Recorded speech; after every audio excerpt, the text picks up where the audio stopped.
While Britain's political class was busy basking in election headlines and photo ops, a wrecking ball was quietly swinging toward one of the UK's biggest economic success stories. It came without warning, it came with no negotiation, and it came from a man who knows exactly how to make a global statement. Now the fallout could cripple a billion-pound industry, and Keir Starmer never saw it coming. Let's break it down, but first, hit the like button and subscribe to the channel for more. While Keir Starmer was busy posturing on the world stage and attempting to market Britain as a global hub for creative excellence, Donald Trump just blew a hole straight through one of the UK's fastest growing industries and humiliated the Labour leader in the process. In a shock announcement that has left studio executives reeling and the British government scrambling, President Trump unveiled a new 100% tariff on all foreign-made films entering the US market. His aim? To force film production back to American soil, and he's made no secret about his motivations.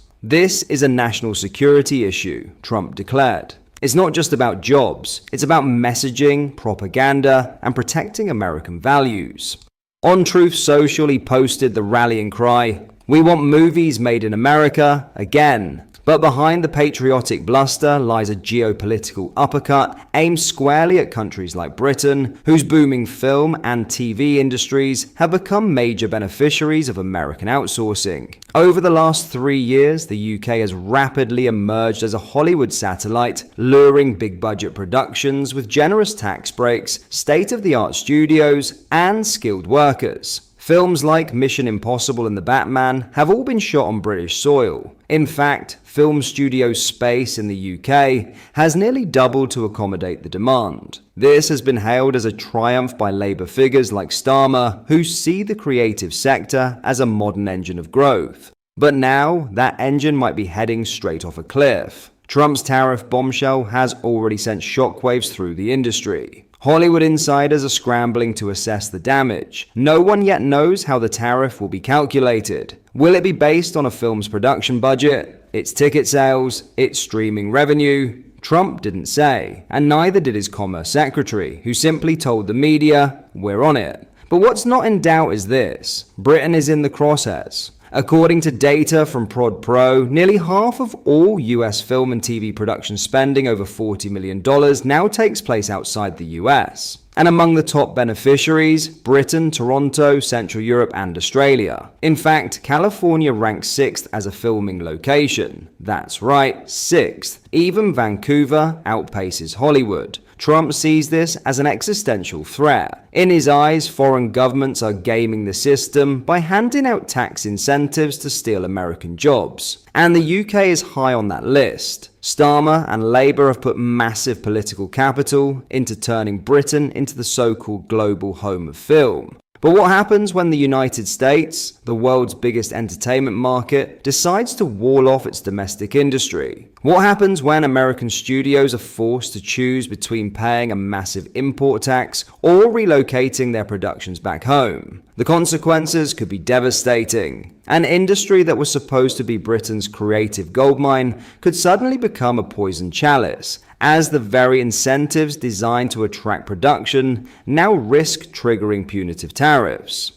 According to Ampere Analysis, the global content production industry is worth nearly $250 billion in 2024. That's a colossal amount of money now hanging in the balance. Even some US insiders are worried. William Rainch, a former senior commerce official, warned that the move could backfire massively. "The retaliation will kill our industry," he said. "We have a lot more to lose than to gain." But Trump doesn't care. He's on a mission to revive American cinema, and he's backing it up with action. Earlier this year, he appointed Jon Voight, Mel Gibson, and Sylvester Stallone to lead a patriotic push to bring back big American-made films. He wants to restore the golden age of Hollywood, and he's not going to let foreign tax breaks or Labour Party incentives stand in the way. And where is Keir Starmer in all of this? Nowhere. There's been no official response, no emergency summit, no plan to shield British workers and studios from the fallout. Once again, Starmer has been caught flat-footed, chasing global headlines, while Trump reshapes the international economic landscape with a single executive order. This is more than a trade dispute. This is a cultural and economic confrontation, with the livelihoods of thousands of British film workers, technicians, and creatives hanging in the balance. And unless the UK government moves fast, Britain's film boom could turn into a bust. So while Starmer poses for cameras and clings to his globalist fantasy, Trump just reminded the world what real power looks like. And the message is crystal clear: America first, Britain second at best. In other news, Labour has confirmed plans to introduce a new statutory code of practice for private parking firms, with accompanying sanctions being brought in for companies which are found to breach the rules. The code will apply to private parking operators in England, Scotland, and Wales, although no implementation date has yet been announced. It comes after a research briefing released last week confirmed that the government has committed to launching a consultation on the code of practice in due course in a bid to protect and support motorists. The move aims to ensure high standards in the private parking industry, as well as following the Parking Code of Practice Act 2019. In the UK, private parking enforcement companies are currently not directly regulated under UK rules, but they must comply with certain laws and belong to an accredited trade association to access DVLA data.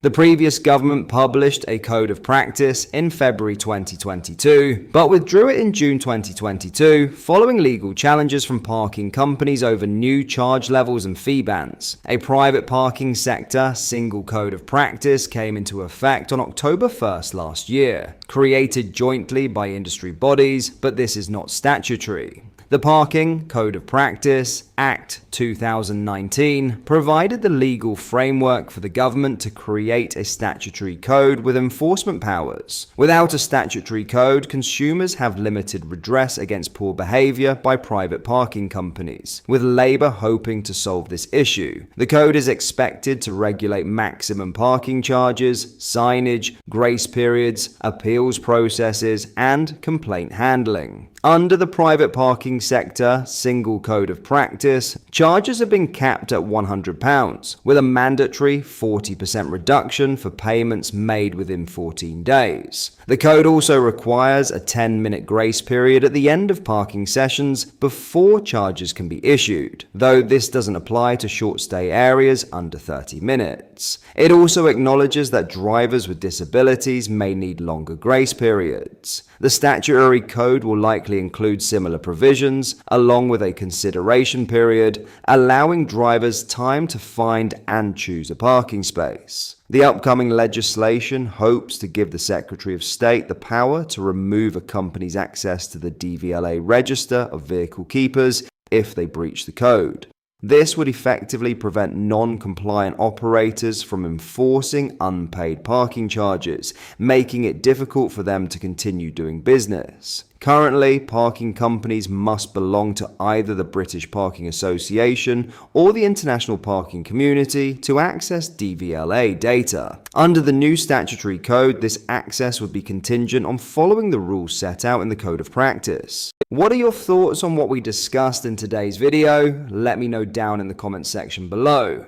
If you've not yet already, make sure you do drop a like on this video and subscribe to the channel for more British content. Thank you, take care, goodbye.